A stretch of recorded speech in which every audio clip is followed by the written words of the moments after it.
Bueno, este es nuestro tema de hoy.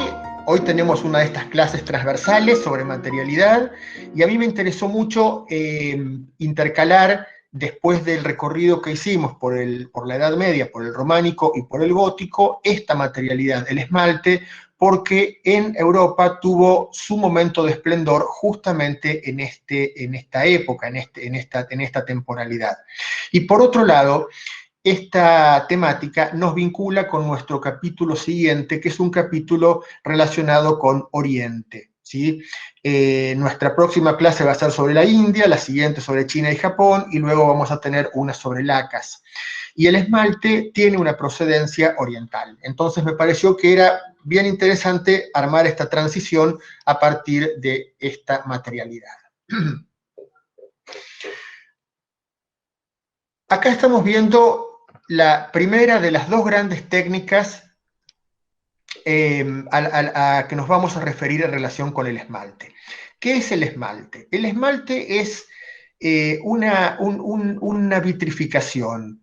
Es vidrio, en todo caso, pulido, vidrio hecho polvo, que se trabaja con algún aglutinante sobre distintas superficies. En la clase de hoy solamente vamos a ver esmalte sobre metal.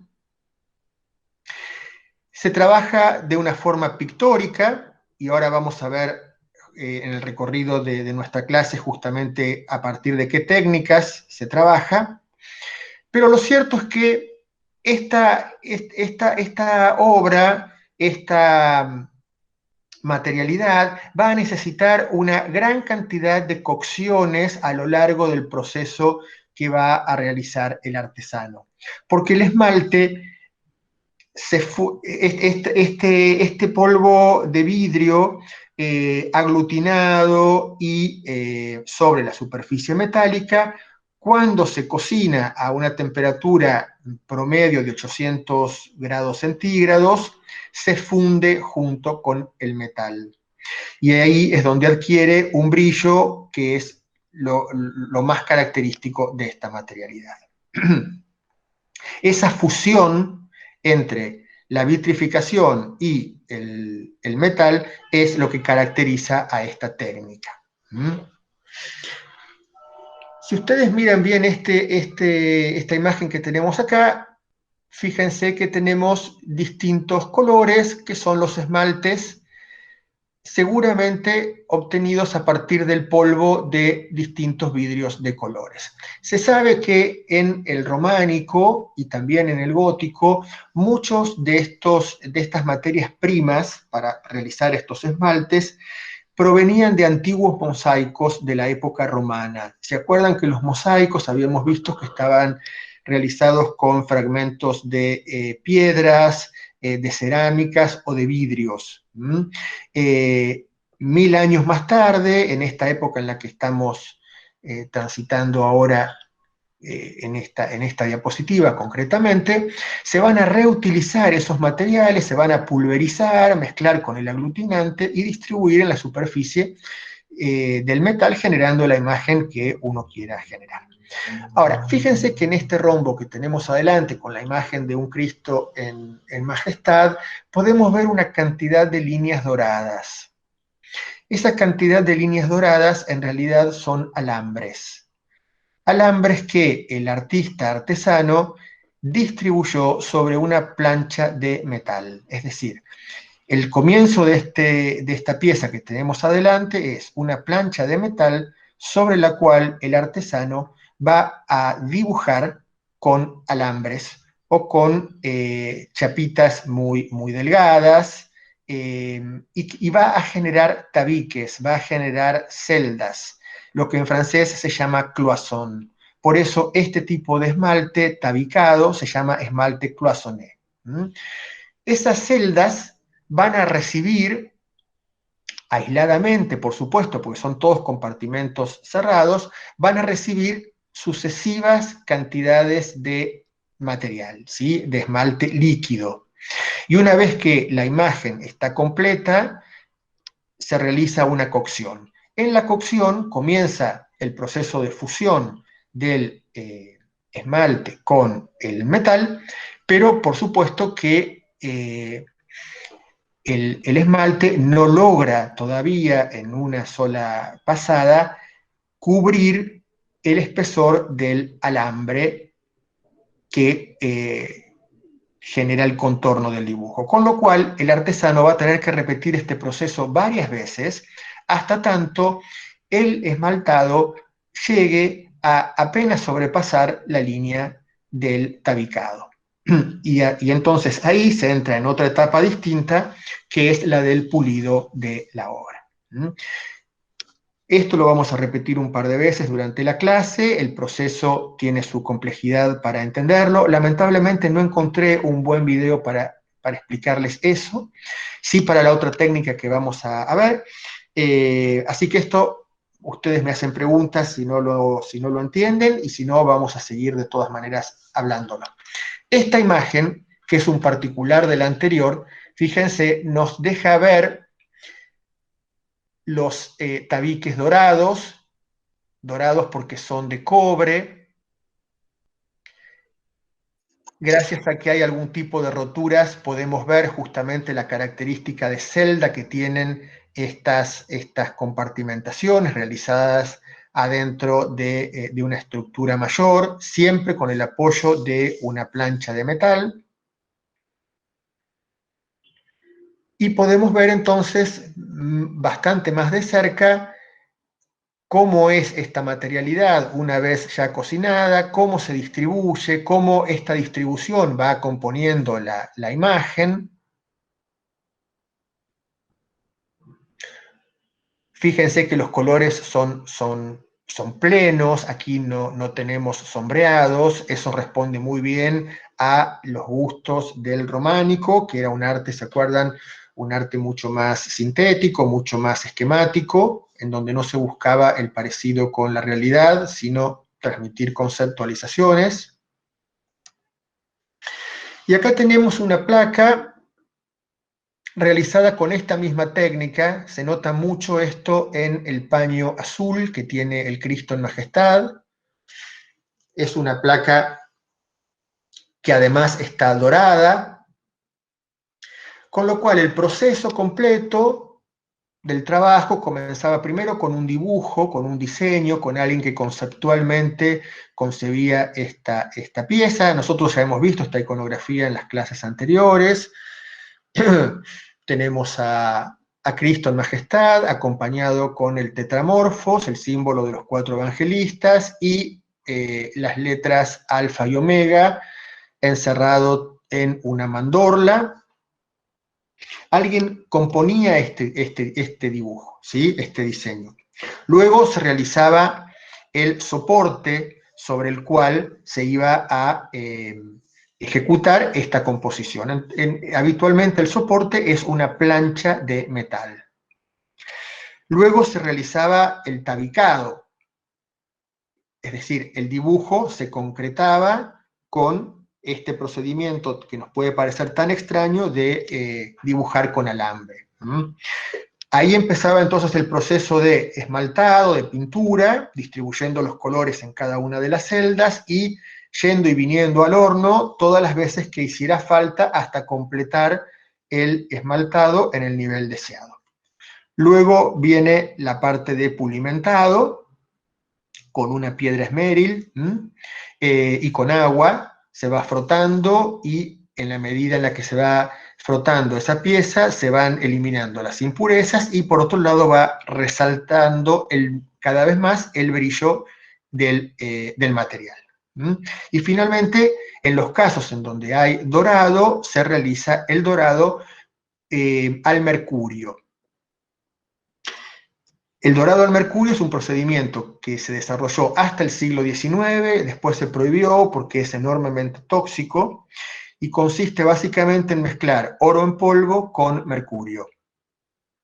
Esa solución se desliza sobre el soporte que uno quiera dorar, va a altas temperaturas en el horno, el mercurio se evapora y el oro queda pegado en el soporte. Y queda pegado con un color muy realmente bello, muy, muy, muy encantador, que ningún otro tipo de aglutinante logra. Solamente que ese vapor de mercurio que se produce durante la cocción es venenoso, es tóxico, y por eso está prohibido desde el siglo XIX.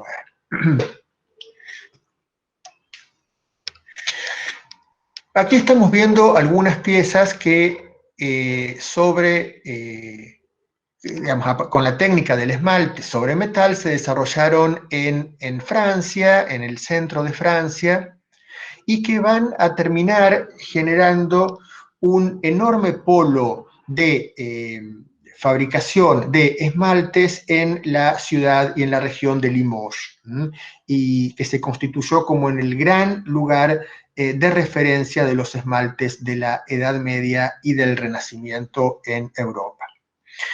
Todavía no estamos en Limoges, estamos como en el contexto que va a terminar generando ese gran centro proveedor. Acá fíjense en esta caja cómo continúa esa iconografía que veíamos recién en los márgenes de la placa anterior. Aquí hay elementos iconográficos que son deudores del arte celta. El arte celta derivado de los pueblos bárbaros y derivado también de la asimilación que los monjes irlandeses en los primeros monasterios de este periodo hicieron de esta tradición, y cómo a partir de las fundaciones de monasterios que realizaron a lo ancho de Europa, estas imágenes, este estilo de figuración tan intrincada, tan entrelazada, fue muy característica de al menos una primera fase del románico. Esta es la otra cara del cofre que acabamos de ver.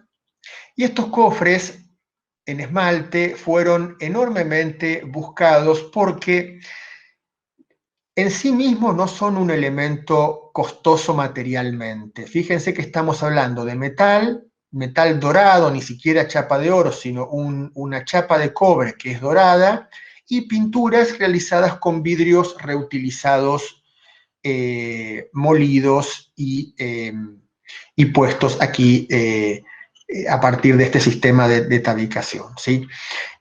Con lo cual, la ventaja que tiene el esmalte es con medios bastante accesibles se puede generar un producto de mucho impacto visual, que visualmente es muy rico, pero no necesariamente desde el costo material, ¿sí?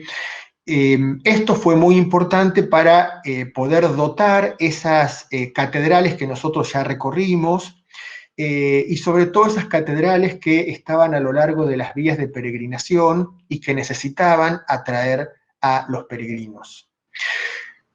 Ya también pudimos conversar acerca de que este momento es el momento en donde hay un gran aprecio por las reliquias de la divinidad o reliquias de los santos, y muchos de estos cofres van a estar concebidos justamente para guardar, atesorar esas reliquias de los santos en los altares o en los tesoros de estas catedrales o de estos monasterios. Fíjense cómo la iconografía sigue siendo la que nosotros conocemos. En el medio de la tapa de este cofre aparece la mano de Dios, es decir, Dios sintetizado a través de su mano. Tiene dos ángeles con incensarios a los costados, y abajo está Cristo sentado en majestad con las letras alfa y omega, y de un lado está María, y del otro está Marcial, y lo sabemos porque están historiados estos cofres, es decir, aquí aparecen los nombres de estos personajes.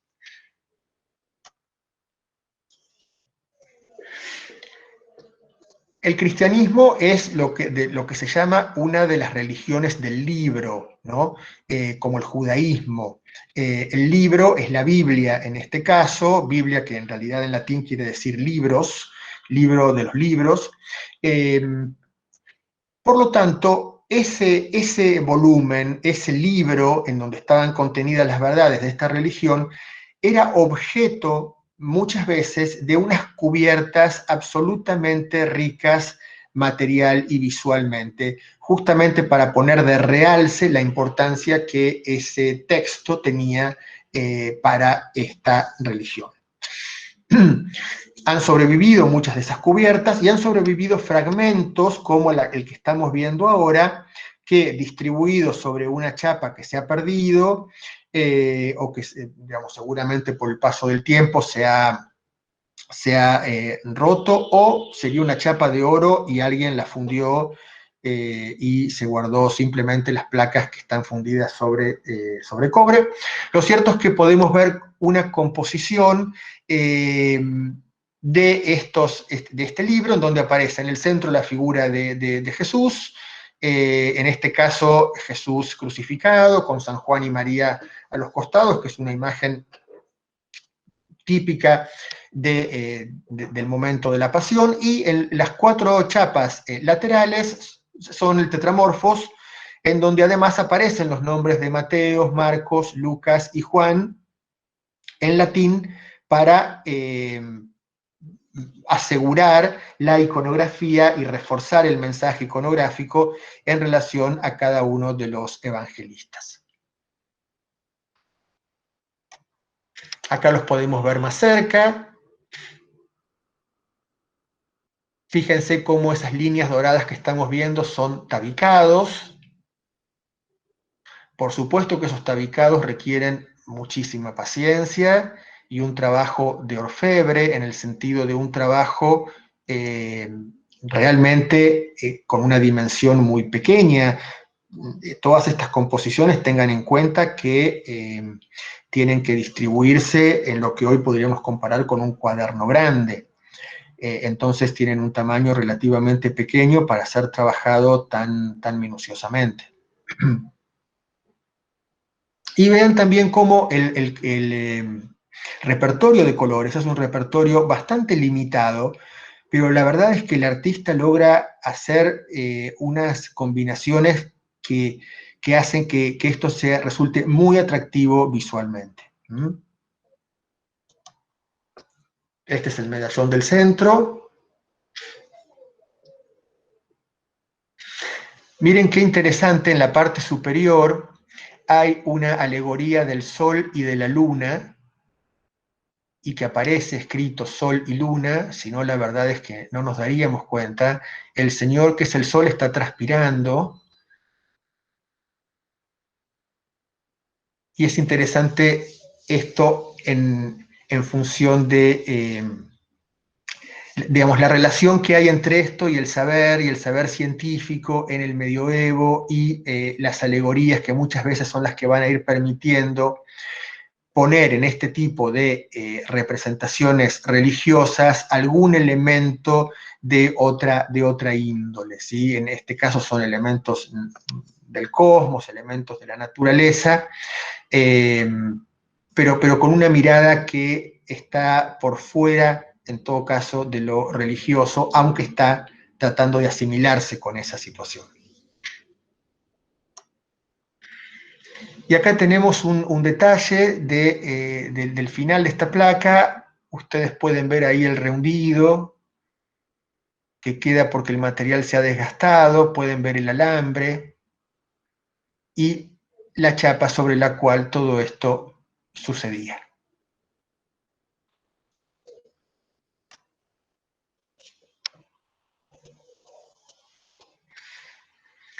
Esta es otra técnica distinta a la que vamos a ver ahora, que se llama champlevé o esmalte excavado.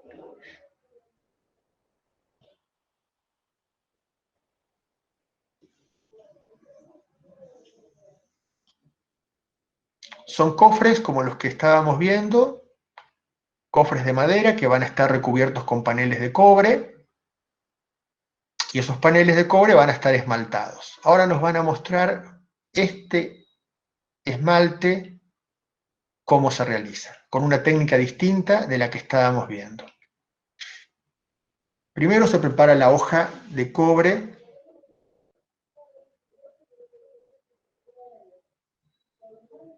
con la medida y la forma que se necesita, y con elementos punzantes se empiezan a realizar los dibujos, los diseños,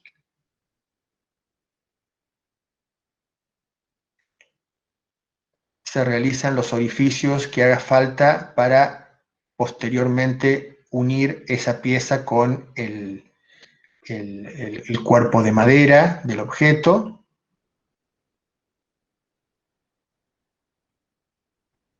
Evidentemente las herramientas de este artesano no son las del artesano medieval. A lo largo del trabajo la placa va a ir muchas veces al calor, y acá empieza a realizar este trabajo, que es lo que se llama el excavado, y que va a hacer que en lugar de tener que dibujar con alambres por encima de la superficie, va a realizar surcos por debajo de la superficie en los que va a colocar el esmalte. Acá está preparando el esmalte.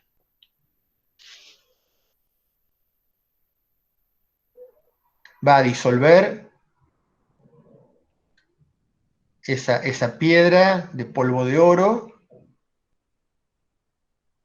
y la va a ir aplicando con una pluma en esos compartimentos que logró excavar, grabar en el material.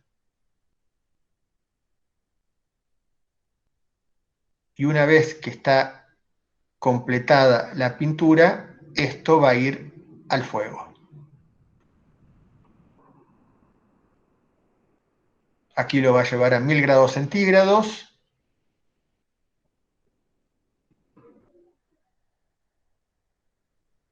Y acá tenemos la pieza ya esmaltada.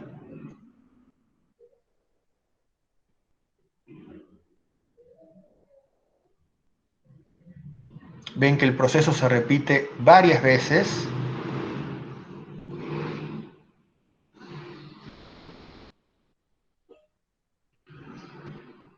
Y esta es la fase de pulido.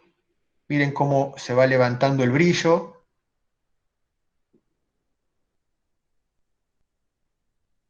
Y luego se realizan los retoques de picado o decorativos que se quiera agregar. Y ahí está la placa lista.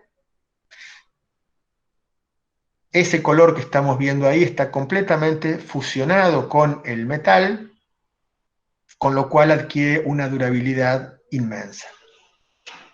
Además del brillo y además del color.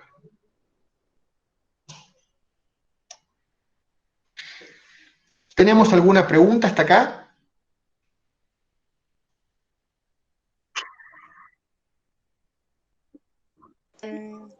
Patricia preguntó, cuando ¿Cómo? mostraste el primer Cristo, el primero que vimos, Sí, en el que había sí, faltantes, ella preguntó sí. si entre cada cocción se va agregando más material de vidrio. Sí, se va agregando más material de vidrio, pero tengan en cuenta que estamos hablando del material de vidrio del que estamos hablando, es ese líquido que acabamos de ver en el video, es decir, es un material que está pulverizado, que está diluido, con lo cual es un líquido el que se va agregando.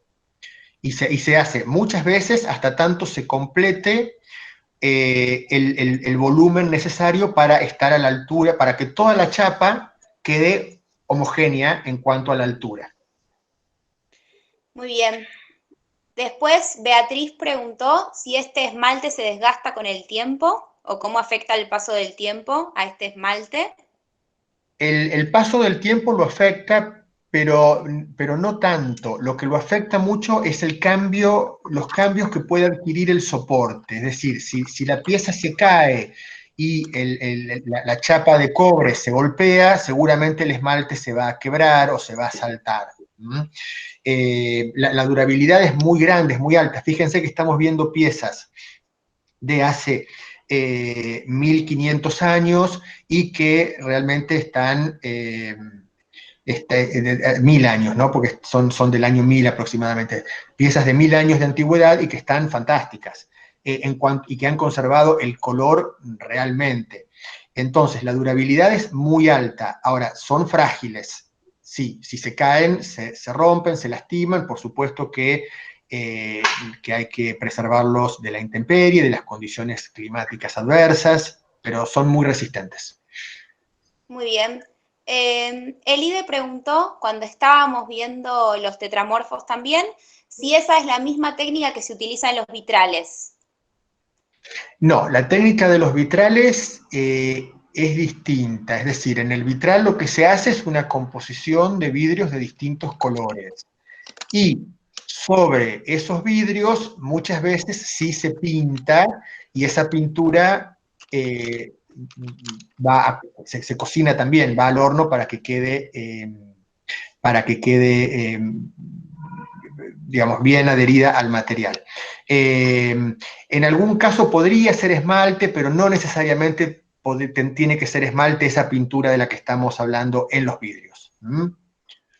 Muy bien, después Sonia se preguntaba por esta técnica que vimos el video, así que supongo que su pregunta está contestada, pero a partir del video surgió una pregunta de Ángela, que pregunta si esta técnica que acabamos de ver es de la misma época de la primera que estábamos viendo. En realidad, el esmalte cloisonné se supone que fue inventado por los chinos en algún momento de la antigüedad, y llega en el siglo VI a través de Bizancio a Europa. En Europa, que recuerdan ustedes, ya había una fusión muy grande con una gran cantidad de distintos pueblos de origen bárbaro, comienza a realizarse esta técnica del champlevé, que es la técnica del excavado. No queda muy claro que sea una técnica que se invente en Europa, sino que es una técnica que sobre todo se desarrolla más en Europa. Y si bien no son excluyentes y en muchas piezas puede haber de las dos técnicas, en general los esmaltes la gran cantidad de esmaltes que vamos a ver hoy en relación con la Edad Media son realizados en la técnica del video, es decir, en la técnica del excavado o del champlevé. Muy bien, y la última que tengo es una pregunta de Sandra, que ella ve que predominan los colores primarios, entonces se pregunta si siempre trabajan con colores primarios. Sí, estos colores que vemos acá, que son los primarios exactamente, y con una gran, en todo caso, preponderancia del azul sobre los demás colores en general, son los que predominan, sí. Bien, entonces, para resumir el tema de la técnica, nosotros podemos imaginar una chapa de metal y que la queremos esmaltar. Y en principio tenemos dos procedimientos diferentes. Uno es trabajar la chapa agregándole alambres y haciendo dibujos con alambres, y otra es horadar la chapa, es decir, no agregarle nada y ir hacia adentro de la materialidad de la chapa y generar surcos para poder poner el esmalte en ese surco. Básicamente esas son las dos formas de esmaltado. Dentro de esas dos formas después va a haber distintas, digamos, pequeñas variaciones, pero las dos grandes maneras de trabajar el esmalte son estas dos. No es tan sencillo distinguirlo a simple vista y infinitamente menos con una diapositiva como estamos viendo, ¿no es cierto? Pero, digamos, esto es como se ha trabajado habitualmente este tipo de esmaltes, tanto en Oriente como en la tradición europea. Estamos viendo acá la parte de atrás de una de estas arquetas o de uno de estos cofres, en donde aparecen unos diseños estilizados que son deudores de los textiles, seguramente de los textiles que venían de Oriente, textiles pesados, textiles ricos, material y económicamente, y que se utilizaban en las liturgias. El desarrollo de este arte, del arte del esmalte, en esta región de Francia durante la Edad Media, está muy relacionado también con el consumo, digamos, con la protección de la casa real, del poder político de ese lugar en ese momento, que encuentra en estos objetos una forma de poder transmitir su esplendor, de poder transmitir su visión del mundo, su cultura, su nivel social y su refinamiento. Esta es la parte de adelante de ese cofre que veníamos viendo. Fíjense que las composiciones son muy similares a las que nosotros estuvimos viendo en escultura y en pintura en el interior de las iglesias. En el románico, acá aparecen los arcos de medio punto, la mandorla, en la parte inferior está el Cristo en majestad en el medio de la composición, y en la parte superior está el Cordero que es justamente el símbolo de ese Dios para el sacrificio. Y podemos ver también en esa cresta que tiene el cofre cómo se generan espacios para incorporarse piedras preciosas o, como es el caso de este que estamos viendo, vidrios que se trabajan como cabullones, como piedras, que lo que buscan justamente es realzar el decorado. Fíjense que son todos elementos que tienen que ver con la luz, y si nosotros imaginamos el interior de una catedral en donde va a haber velas encendidas y va a haber filtración de la luz a través de las ventanas, evidentemente estos objetos entran dentro de un repertorio de accesorios que arman la magnificencia de un servicio litúrgico, de un ritual, de una ceremonia. Y es bien importante tenerlos en cuenta para completar la composición visual que podemos hacernos de la Edad Media y del románico, en este caso en particular. Acá, por otro lado, esta es un zoom de la imagen anterior.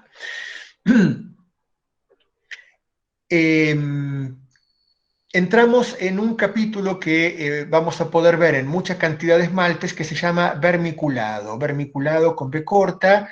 Tiene que ver con lombrices, no lombrices de verdad, sino justamente cómo ese fondo, ese metal, está trabajado como si estuviera lleno de lombrices, en el sentido de trabajado con una gran cantidad de movimiento, de roleos y de vegetación estilizada.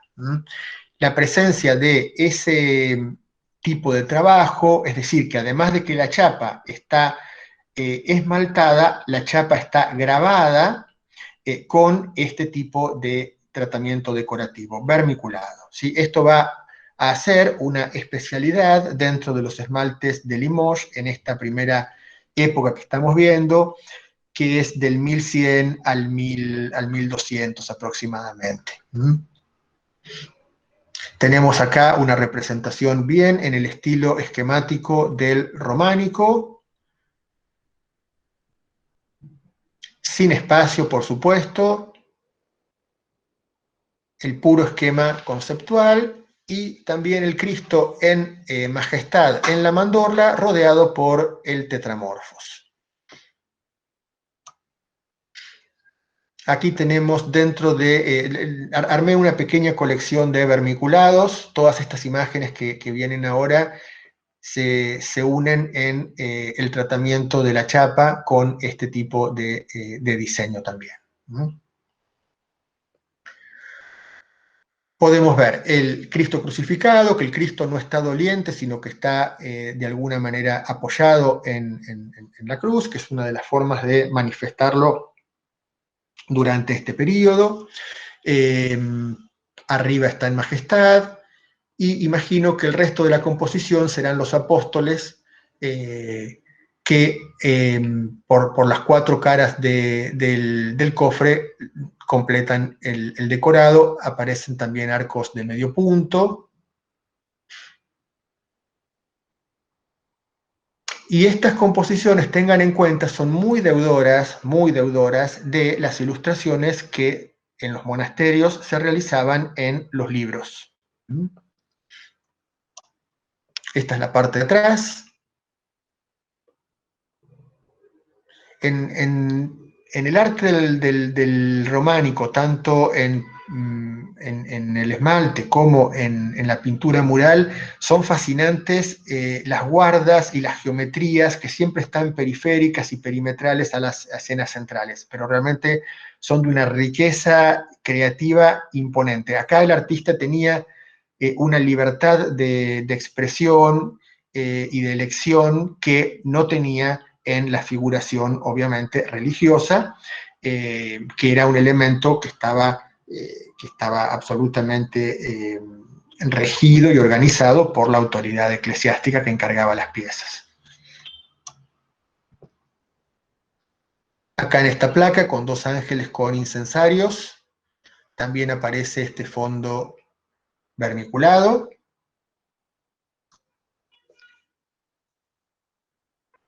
Estas son placas que componían un altar de una de las abadías más importantes que había en las cercanías de Limoges y que fue la que contribuyó a la distribución de muchos de estos objetos, accesorios, por toda Europa.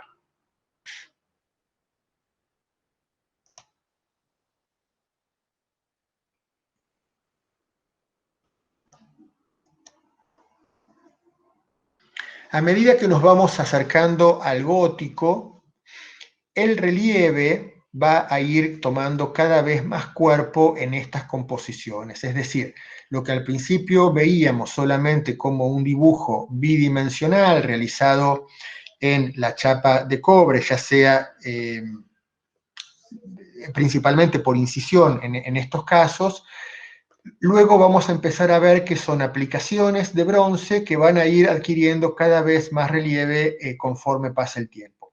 Que si ustedes recuerdan, es lo mismo que pudimos ver en la clase pasada en relación al gótico, ¿sí? Como el pasaje del románico al gótico implicó que esos relieves cada vez tenían más cuerpo, cada vez se desprendían más del soporte y terminaban siendo una obra exenta, una obra de bulto.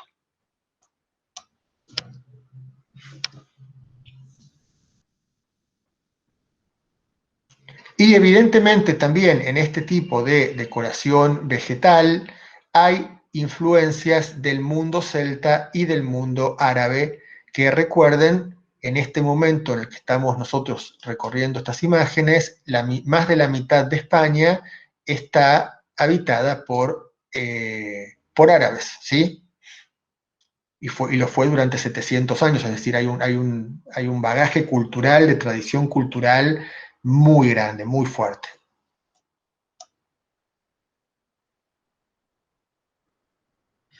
Aquí tenemos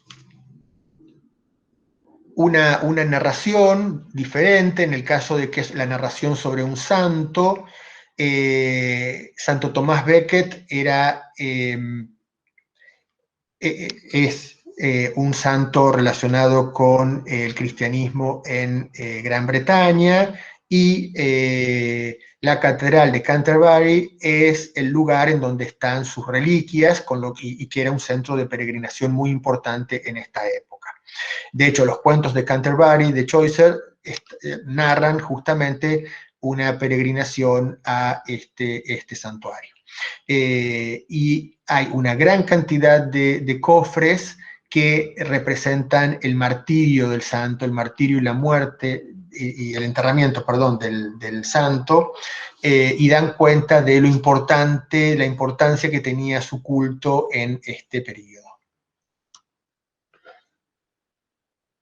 Aquí vemos el momento en el que a Thomas Becket lo asesinan, lo martirizan, y podemos ir viendo también en este particular justamente cómo las cabecitas de los personajes aparecen en relieve, es decir, el relieve va apareciendo de a poco, cómo aparecen también los clavos, esos clavos que son los que van a fijar esta chapa decorada de metal al núcleo de la caja, que va a ser de madera.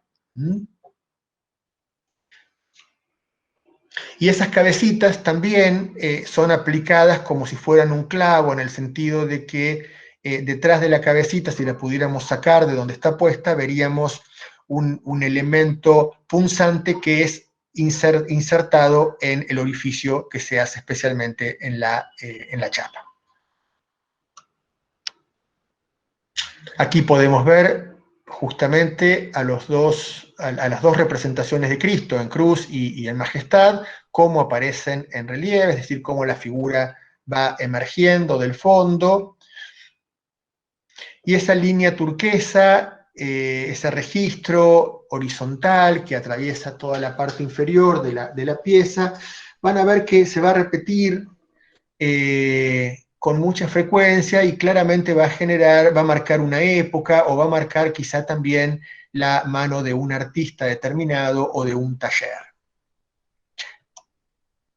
Tengan en cuenta que acá estamos justamente hablando de monasterios en donde va a haber artesanos que van a dedicarse a producir este tipo de objetos.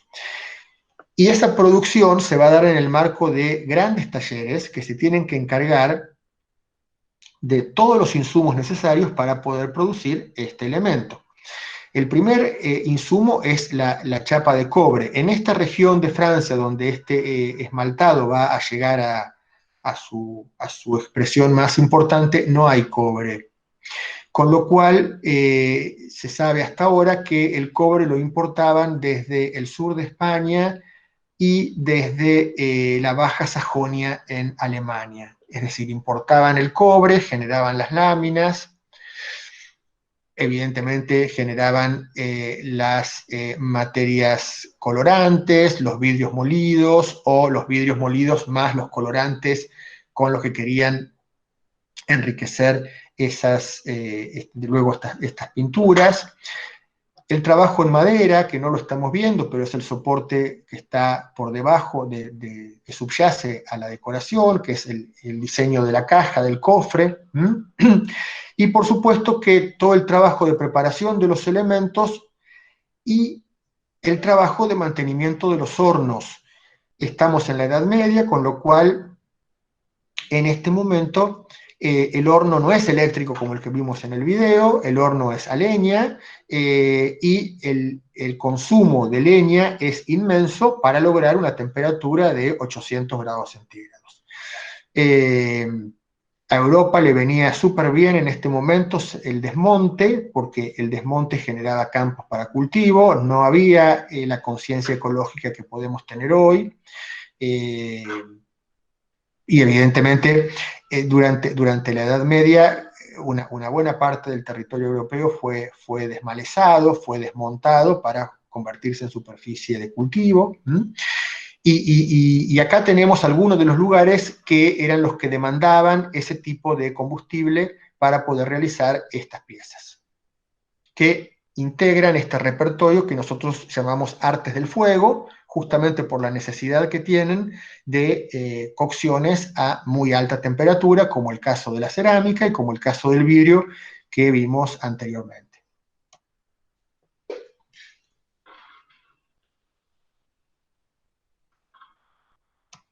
Ven que los diseños se parecen muchísimo, hay variaciones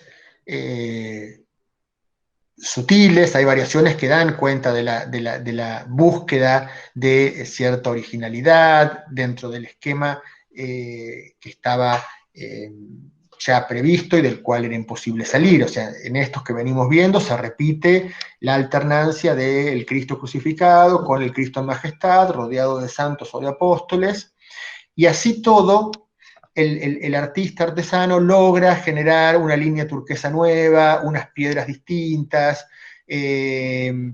un fondo que va alternando, y es muy interesante ver con qué nivel de éxito manejan ese margen tan pequeño que tenían para poder ser creativos. El tema de los Reyes Magos, un tema también muy recurrente, que nosotros ya hemos visitado en varias materialidades diferentes. Acá es bien interesante ver esta cabalgata para ir entendiendo el dominio que tenían justamente del grabado sobre el metal.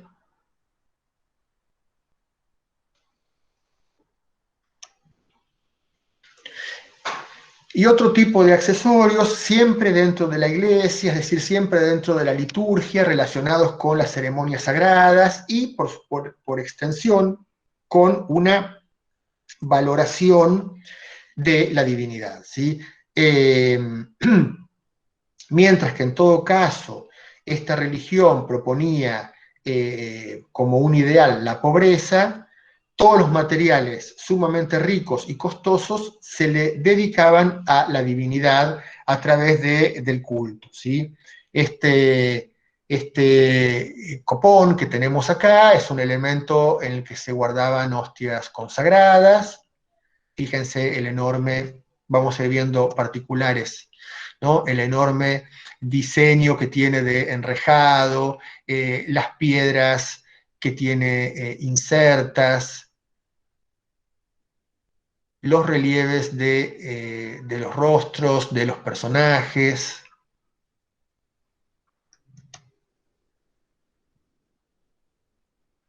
Maneja una paleta de colores sumamente escasa y sin embargo esta es la tapa.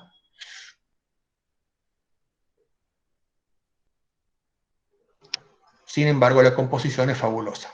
Otro elemento característico es esta llamada paloma eucarística, porque adentro se guarda la hostia consagrada. Ven que en el lomo de la paloma hay una tapa, con lo cual esta paloma es una caja en realidad, que tiene unas cadenas y se cuelgan, y si nosotros recordamos que el símbolo del Espíritu Santo es una paloma, acá vemos cómo en esta época se asocia ese atributo, esa figuración con esta función que sería necesaria dentro de la iglesia de un lugar para guardar las hostias consagradas.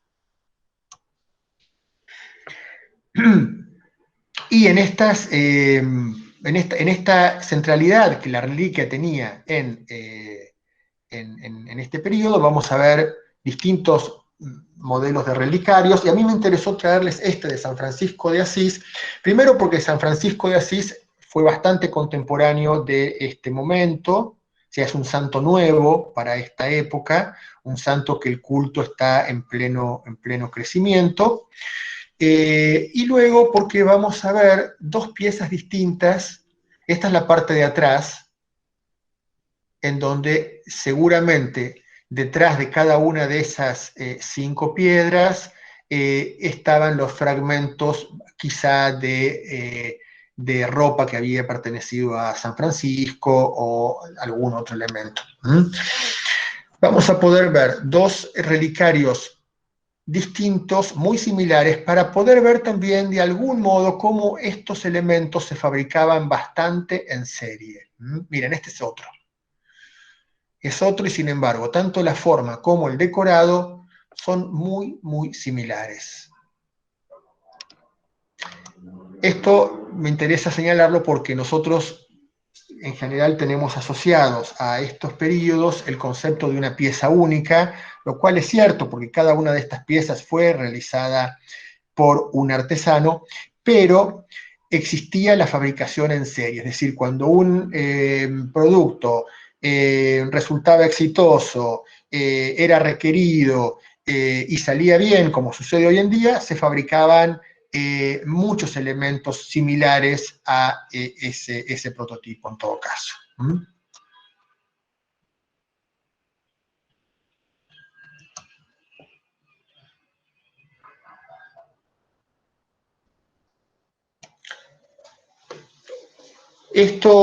El báculo es el elemento que distingue al obispo, y estas curvaturas, estos remates del báculo también fueron comúnmente realizados con esmalte. Acá es interesante la técnica porque esto que estamos viendo está realizado en 2 mitades, en chapas de 2 mitades que luego se unen con una costura que es ese relieve dorado que podemos ver rodeando prácticamente la totalidad de la curva. Es decir, estos elementos requerían una pericia técnica muy importante y resolver una cantidad de problemas técnicamente muy interesantes. Fíjense, por ejemplo, el dragón tiene una cola que traspasa la curvatura, es un trabajo realmente fantástico artísticamente y muy complejo de resolver desde el punto de vista técnico.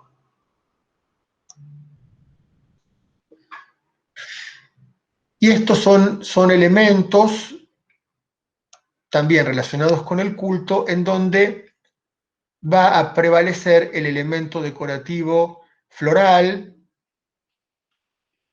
con esos grandes rameados.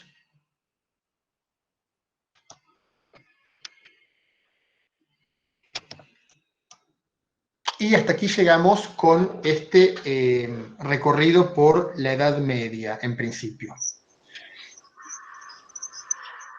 Alejandro, te hago entonces las preguntas que fueron surgiendo. Por favor, sí. Muy bien. Ángela preguntó si se barnizan las obras para evitar que el metal se oxide. No se barnizan las obras. Pueden recibir un acabado de superficie también esmaltado, traslúcido, pero en general no se barnizan. Estos metales fueron muchas veces al fuego, estos metales están dorados, con lo cual están bastante preservados del óxido. Muy bien. Y la última es, cuando estábamos viendo los cofres, Marta preguntó cómo se abren estos cofres, estos contenedores, y ella se pregunta si es a través de bisagras o si es que se levanta una tapa o cómo es que se puede acceder. A ver, la forma en la que se abren estos cofres no es muy distinta de la que podemos imaginar en un cofre actual. Es decir, existen las bisagras, con lo cual hay bisagras, la tapa siempre está unida al cuerpo del cofre, no está suelta. Muchas veces el ingreso al cofre es lateral, a través de una puertita lateral, y la parte superior no se abre, no se desmonta. Tienen llaves, en general las llaves están... El sistema de cerrojo es secreto, es decir, está hacia el interior del objeto, pero muchas veces tienen un sistema también que está por afuera y que es bastante decorativo. Depende del caso, pero en principio toda esta funcionalidad de la caja tenía que estar resuelta antes de que el artista empezara el trabajo de decoración con el esmalte de las superficies. Lo primero que se consolidaba era el objeto y la funcionalidad del objeto, y luego entonces pasaba a decorarse. En algunos elementos vamos a poder ver que la cerradura, por ejemplo, de la caja medio que coincide con la parte central, y entonces hay que desplazar la imagen para que no coincida tanto, pero hay como cierto tipo de imperfección en ese tipo de abordajes que es muy característico del románico y que realmente es muy lindo cuando uno aprende a verlo como una búsqueda del ideal, ¿no? En el sentido de uno va viendo la progresión que hay entre el ensayo y error en la concepción de un tipo de elemento, de un tipo de pieza. En este ratito que estuvimos hablando, llegaron algunas preguntas más. Bueno. Ángela pregunta, ¿cómo es que doran el cobre?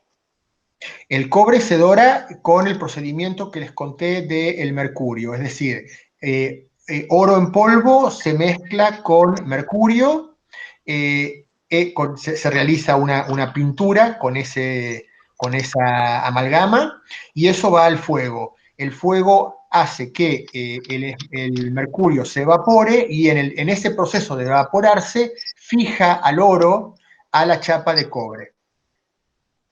Muy bien. Mercedes nos hace un comentario que te lo comparto a ver si juntos podemos resolverlo. Ella comenta que fuera del arte religioso se usó para elementos suntuarios del arte profano, tal vez anillos relicarios. Sí, es completamente verdad, y vamos a seguir con la clase y vamos a confirmar lo que está comentando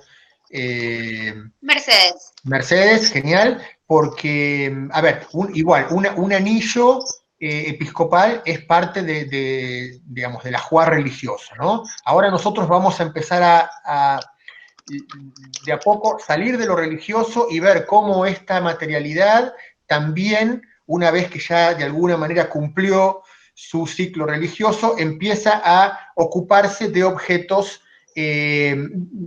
civiles, como el que estamos viendo en la imagen en este momento, ¿sí? Muy bien. Que, como ustedes pueden ver, es un plato. Sí, Ana. Sí, María se pregunta dónde están estas piezas ahora. Imagino que se Bueno, preguntará si están en museos, si siguen en las iglesias. bueno, muchas de estas piezas están en los tesoros de las grandes catedrales europeas que son las mismas que venimos estudiando nosotros y que se han mantenido en el tiempo. Ahora, estos objetos son altamente coleccionables y el Museo del Louvre y el Metropolitan de New York tienen enormes colecciones de esmaltes de Limoges. También la Wallace Collection de Londres y la Frick Collection de Nueva York. El Hermitage de San Petersburgo tiene grandes colecciones también de esmaltes de Limoges, y imagino que en Alemania también.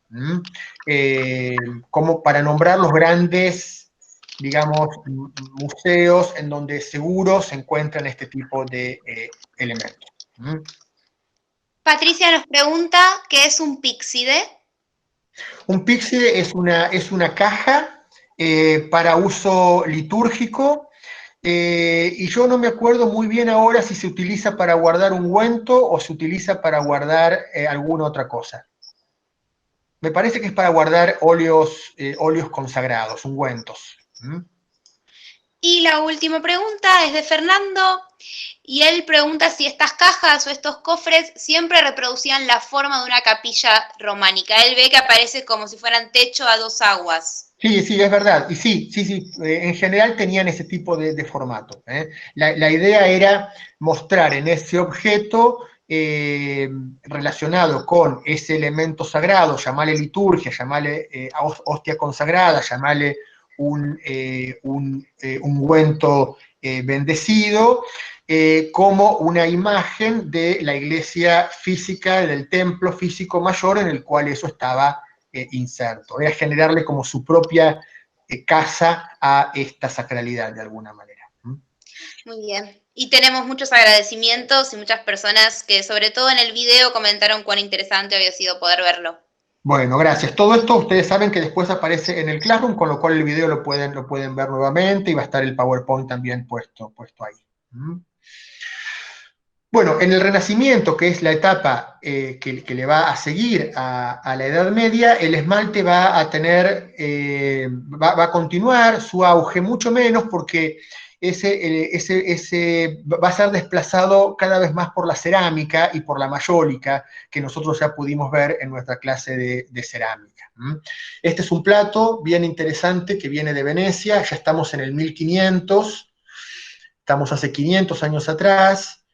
Y acá es sumamente atractivo el elemento geométrico, el movimiento que se logra, y se percibe muy claramente la influencia bizantina y oriental en este plato y también en esta jarra que es de la misma época y de la misma procedencia. Acá el tratamiento del esmalte va a ser otro. El esmalte se va a usar como pintura. Es decir, no va a haber tabicación. En esta jarra que estamos viendo no hay tabicaciones ni externas ni internas, y el esmalte, perdón, se utilizó como podríamos utilizar la pintura. Solamente que hubo que poner varias capas y siempre los procesos intermedios de horneado para que el material quedara fusionado con el metal de soporte. Y en estos aguamaniles, en estas jarras, en esta vajilla, una vajilla que no va a ser para ser utilizada en las mesas o en los banquetes, simplemente va a ser una vajilla para ser ostentada. Van a ser elementos de ostentación, de la riqueza, de la familia que las tenga, y que se van a exhibir en los lugares en donde en todo caso se van a dar los banquetes y los convites. Y acá lo que va a aparecer cada vez más, junto con el elemento religioso, es el elemento mitológico. y el elemento alegórico. Esta etapa del Renacimiento, ya vamos a ver más en profundidad cuando lleguemos, va a estar marcada por un retomar, un ir nuevamente hacia los estudios de la antigüedad y a las mitologías y creencias de la antigüedad. Y también el gran aporte del Renacimiento, que va a ser el retrato, va a suceder en la versión esmalte. Esto que estamos viendo acá es pintura sobre esmalte, van a ser miniaturas, no van a ser cuadros de gran tamaño, van a ser miniaturas. Este que tenemos acá es de un matrimonio, que se van a realizar en pares, por supuesto, y en pares que van a estar mirando uno hacia cada lado. Y la técnica va a ser, en lugar de pintar con témpera o con óleo, se va a pintar con esmalte y el proceso va a requerir una cantidad de horneados intermedios y si nosotros estuviéramos cerca de esta pintura podríamos ver que tiene cierto relieve por la cantidad de capas de esmalte que fue llevando para lograr la composición final. Son de una enorme riqueza visual. Nosotros habíamos visto hasta ahora la versión del esmalte opaco y acá empieza a aparecer el esmalte traslúcido, es decir, el esmalte que deja ver algo del fondo o algo de la capa pictórica que tiene por debajo.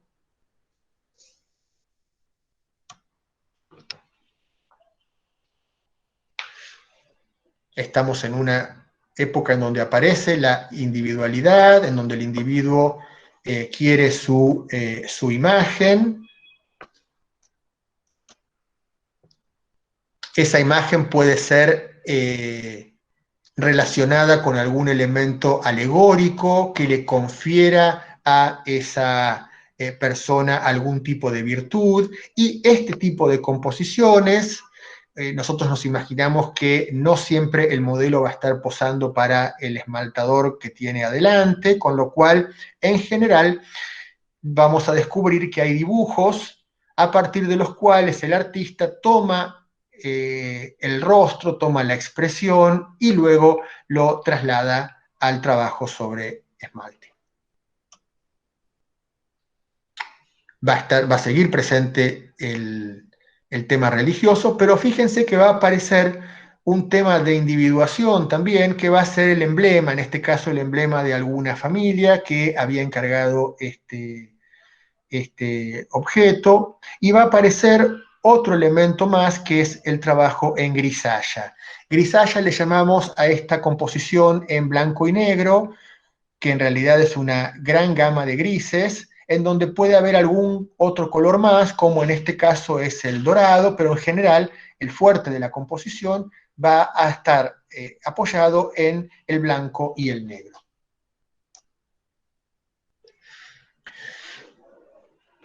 Aquí, por ejemplo, el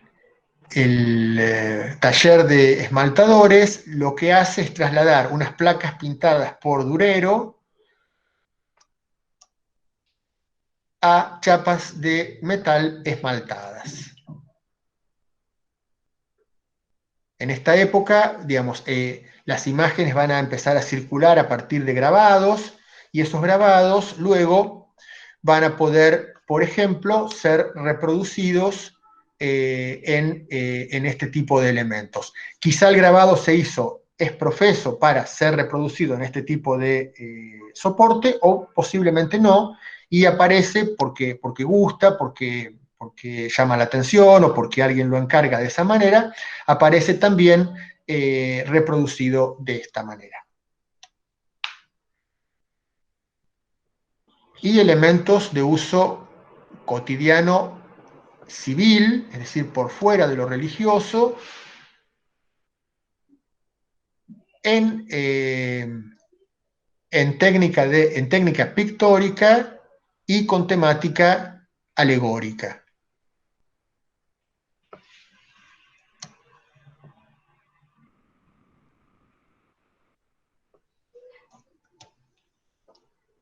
Son muy interesantes las grisallas, es muy interesante el efecto estético que logra. Acá aparecen saleros. Estos saleros posiblemente fueran de uso. No reproduce el concepto que conocemos nosotros de salero en la actualidad. El salero era este elemento que en la parte superior presenta un cuenco y la sal iba apoyada en ese cuenco. Aquí, en este cuenco que estamos viendo acá. Pero posiblemente también formaran parte del servicio que aparecía exhibido en el lugar donde se recibía y que quedaba como un elemento suntuario y un elemento de perpetuación de los integrantes, los principales integrantes, en todo caso, de esa familia.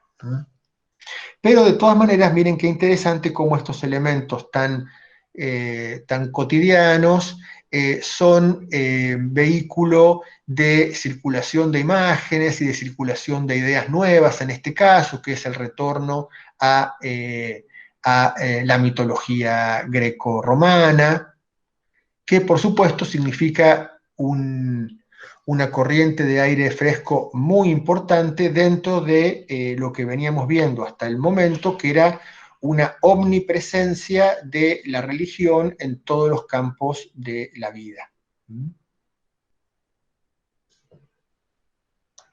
Esto que vemos acá es la parte de abajo, es lo que se llama un contraesmalte, y lo que nos permite ver es que por la cantidad de vueltas que cada pieza llevaba al horno, en general la chapa también se esmaltaba de una manera mucho menos artística y decorativa, obviamente, en la parte de atrás, en las partes que no se veían, para que no se deformaran.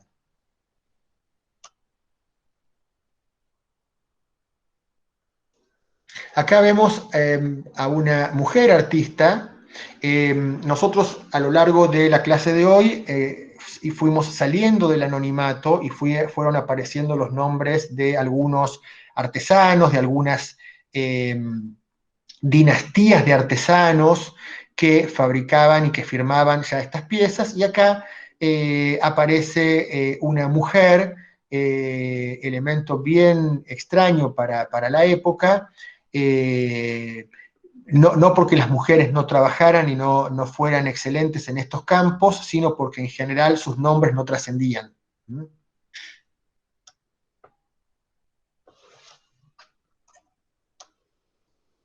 Y acá tenemos otra cantidad bien interesantes de grisallas que nos permiten ver, bueno, cómo la concepción del arte ha cambiado, cómo el artista busca generar una concepción espacial dentro de las dos dimensiones, los recursos que tiene para hacerlo.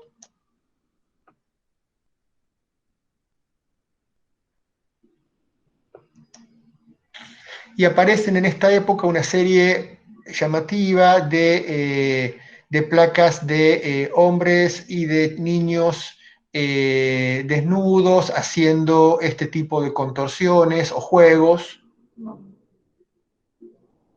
que también fueron muy características. Acá hay una caja combinada con hueso, en este caso. Nosotros vimos todos objetos en donde todo el elemento era esmaltado, pero existían producciones en donde se combinaban con otras materialidades. Y lo que viene ahora son unas piezas que podrían tomarse como antiguas, pero en realidad son del siglo XIX, es decir, que estos trabajos que nosotros estamos viendo fueron muy imitados en el siglo XIX, que fue un siglo en donde con mucha fuerza aparecieron los historicismos, es decir, las vueltas a versiones del pasado. Parecen del Renacimiento, pero en realidad son de 1870, fíjense. En el barroco ¿sí? Estamos en el siglo XVIII, en donde va a haber un gran aprecio por China.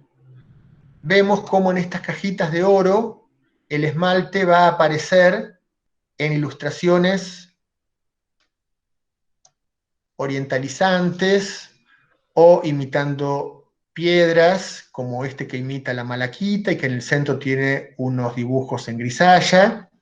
Es lo que se llama objetos de virtud, son piezas de oro, la gran mayoría de ellas, de pequeño formato, son miniaturas, y que hacen al consumo de este tipo de objeto muy valioso por medio de una sociedad sumamente jerarquizada y en donde estos elementos tenían una gran importancia a nivel ostentación. Aquí podemos ver en un particular el detalle.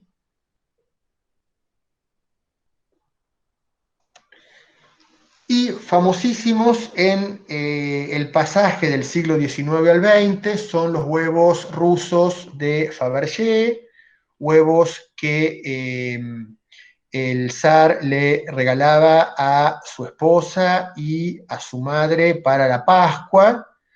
Eran realizadas por la famosísima casa Fabergé, que sigue en la actualidad. Se abrían y tenían algún tipo de sorpresa, como uno espera del huevo de Pascua, solo que esto que estamos viendo está realizado en oro, piedras preciosas, esmaltes, y tiene un poder simbólico. Este huevo que estamos viendo es el huevo que conmemora la victoria sobre Napoleón Bonaparte en 1812. Este huevo es de 1912, un siglo más tarde. Y ahora vamos a ver cómo Fabergé realiza lo que se llama el guilloché, que es un trabajo de esmaltado traslúcido sobre una superficie que está grabada industrialmente. Y que entonces este esmalte va a quedar en realce en el juego con esta superficie labrada.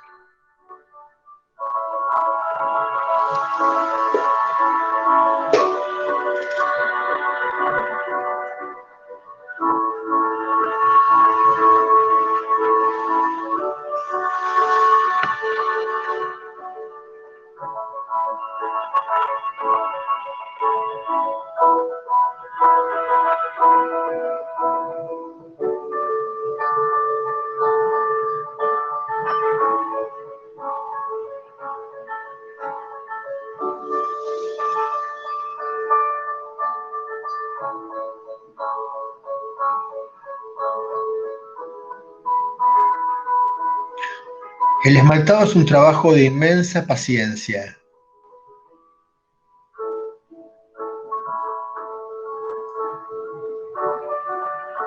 Miren el momento del pulido.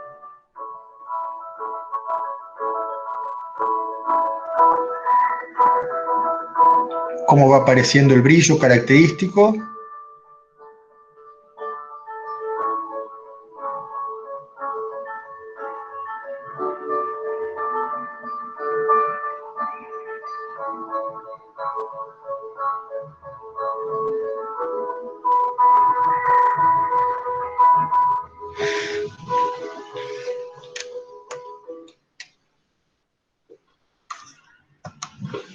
Bien, y acá tenemos realizadas con esa misma técnica algunas piezas que me interesa que puedan ver justamente el esmalte translúcido destacarse sobre un fondo que está previamente grabado.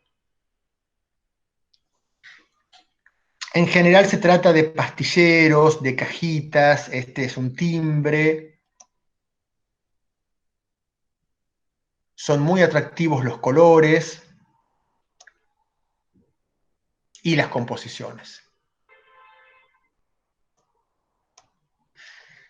Va a haber una gran renovación del esmalte en el siglo XX, que va a ser utilizado artísticamente, Este que tenemos acá es muy interesante porque es la técnica del cloisonné, pero sin la chapa sobre la cual apoyamos la composición de alambres. La composición de alambres acá está hecha en el aire y sostenida por el propio esmalte. Se llama cloisonné à jour o plique à jour, la técnica. Es sumamente frágil, esta también está hecha con la misma técnica, y por supuesto que tiene una transparencia y una luminosidad extraordinarias, ¿no es cierto?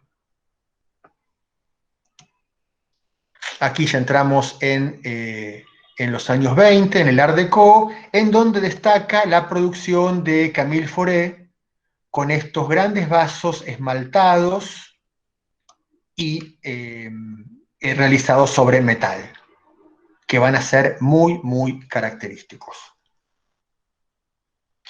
Y para terminar, un capítulo muy chiquito y ya quedar relacionados con la clase que viene, tengo una pequeña colección aquí para presentarles de trabajos de esmalte cloisonné chinos del siglo XVIII, en donde podemos ver cómo esta misma técnica con la que comenzamos la clase hoy aparece en una propuesta estética completamente diferente, en una coloración completamente distinta. Son unas piezas realmente fabulosas. Muchas de ellas también son piezas que componen conjuntos litúrgicos, pero no en este caso para la religión cristiana, sino para los cultos orientales.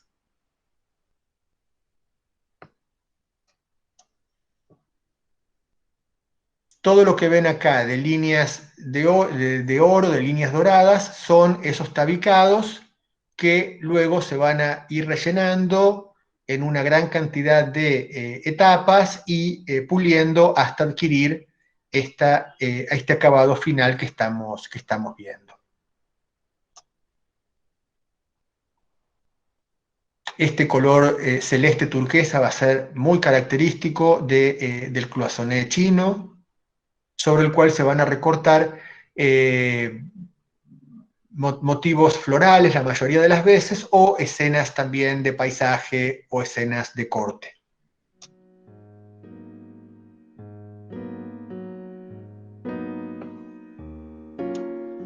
Y este es un asiento de jardín realizado en metal y completamente esmaltado. Y hasta acá llega nuestro recorrido de hoy, entonces.